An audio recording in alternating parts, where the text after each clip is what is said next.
What's going on, everybody? ClipK74 back at it again, and the Clippers will play tomorrow. But one thing I just want to talk about right before the Clippers officially play in a regular season, I'm gonna just do who's going to be the Clippers' dark horse player. So obviously, y'all know who it is because I already have him as my background for this video. So pretty much the definition of a dark horse player, like at least in my personal view standpoint, would be a player who is like a really good player, but not many people would really actually know about it. Like nobody would talk about it.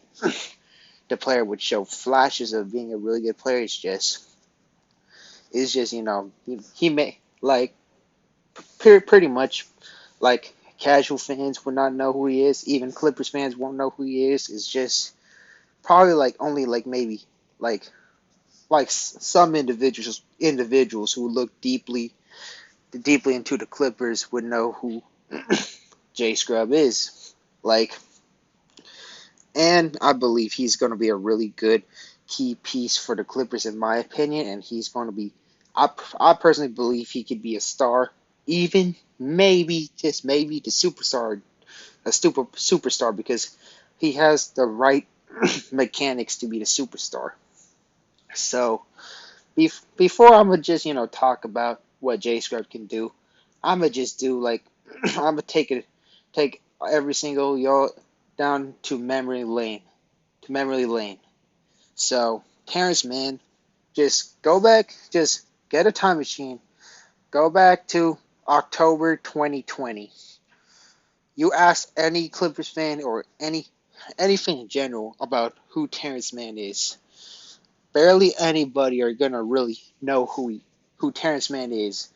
Terrence Mann, pretty much nobody, like pretty much 95% of the people didn't really see that Terrence Mann was gonna go where he was today. Like Terrence Mann was just considered to be another young, promising role player, but like nobody expected Terrence Mann where he was. Like a lot of people would just simply throw him in the acid to get let's just say, what was the player that a lot of Clippers fans wanted back in 2020? Derrick Rose, just for example. Like, Terrence Mann was a dark horse player. Nobody knew what he was going to do. He didn't really crack up too much minutes. He showed a lot of flashes of being a really good player. Like, there some people, a lot of proportion, some people would know how good Terrence Mann was, but even me, like I didn't know Terrence Mann was gonna drop 39. I knew he was good, but I didn't expect Terrence Mann to drop 39 points. So that's like a perfect like level point to compare Jay Scrubb with, because let's just do a comparison. Terrence Mann his first year, he pretty much didn't do too much impact, but he looked pretty solid. Jay Scrubb in his first year, he was pretty much injured. He just came like he actually played like around like the last month, I believe, of the 2020 to 2021 NBA season. And Jay Scrubb, he looked pretty good. Like he is capable of being a really great scorer. And then let's just go to pretty much sophomore year of Terrence Mann, and then we're gonna go. I'm gonna talk about what in my personal viewpoint what's gonna happen with Jay Scrubb in his sophomore year. So Terrence Mann during his sophomore year in the first half of the season until like maybe like February or March. March is when people really started knowing how good Terrence Mann was. Terrence Mann was just considered to be widely by a lot of people considered to be he's not ready, he's just a young bench warmer that would get minutes in kind of a garbage time, I guess.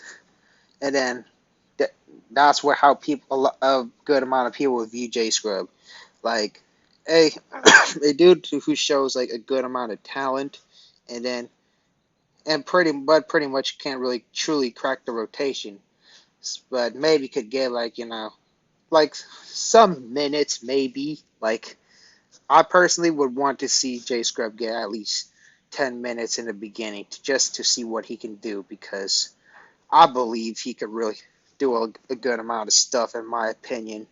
Like just like how Terrence Mann back in 2020 or like 2019, 2020, early 2021 because again, nobody knew Terrence Mann was going to be as good.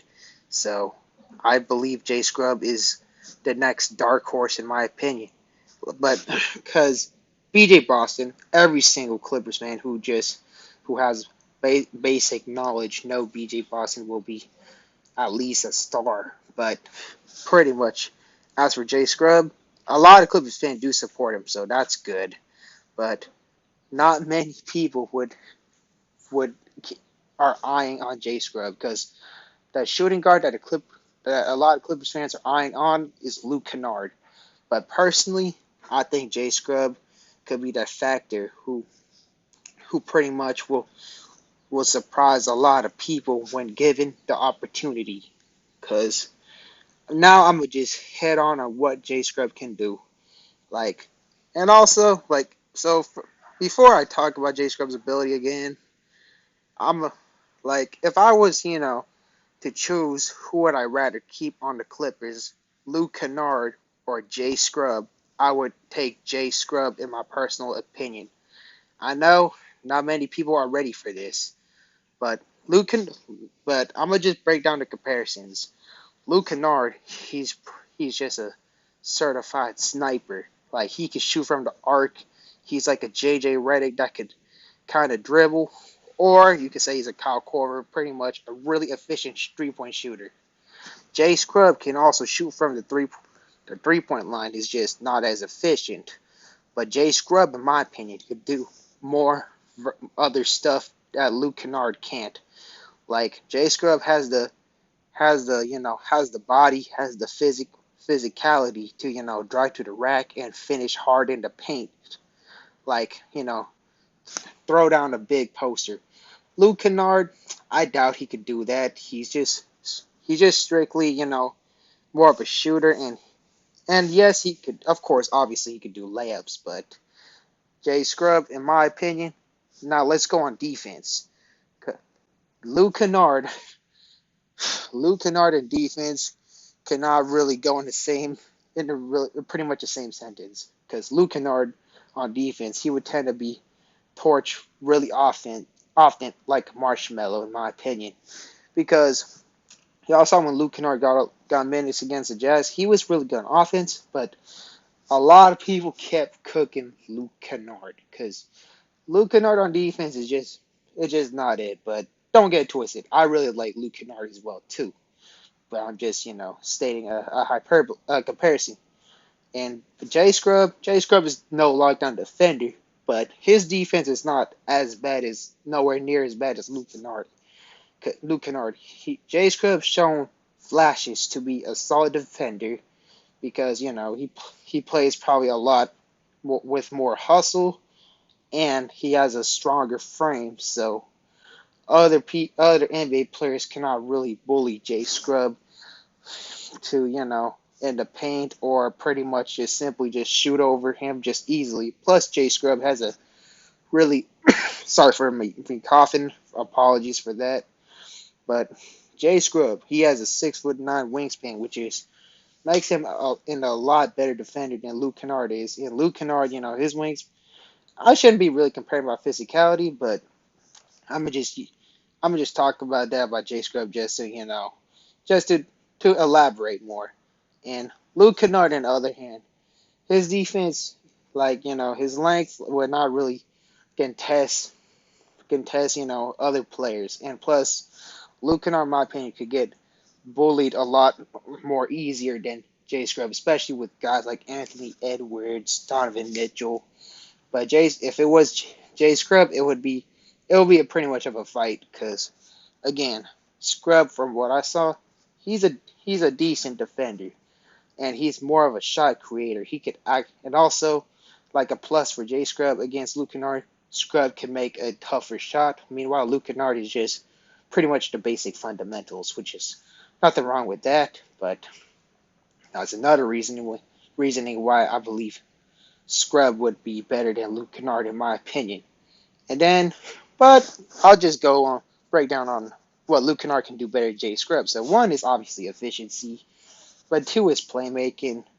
Luke Kennard could play make without, turning the ball over. He could, make the pace move faster. But Scrub, like, he may turn the ball over some more than Luke Kennard, but he's shown promise that he could be decent at it. Like, it's definitely not, point guard material, but again, we already have guys who can play make. We already have Eric Bledsoe who can play make. We already have Nick Batum who can play make. Paul George can low-key play make too. And now Isaiah Hartenstein can play make. So again, we pretty much have decent amount of playmaking. So, but pretty much that's just my overall reasoning on why Jay Scrubb could be a dark horse player. Because just to sum it up, just carefully look on how Terrence Mann ultimately rose where he was. In his first 2 years of being a Clipper, nobody pretty much knew where he was going to be. Like, and Jay Scrubb as of right now, we don't know where he's going to be. Like, but in my opinion, I believe Jay Scrubb's going to be pretty good, and I really hope the Clippers do not use Jay Scrubb as an asset to be traded, because it'll be painful if we trade someone and then all of a sudden they just blossom and it just only gets better and better and better. Kind of like how we traded Shai Gilgeous-Alexander, in my opinion.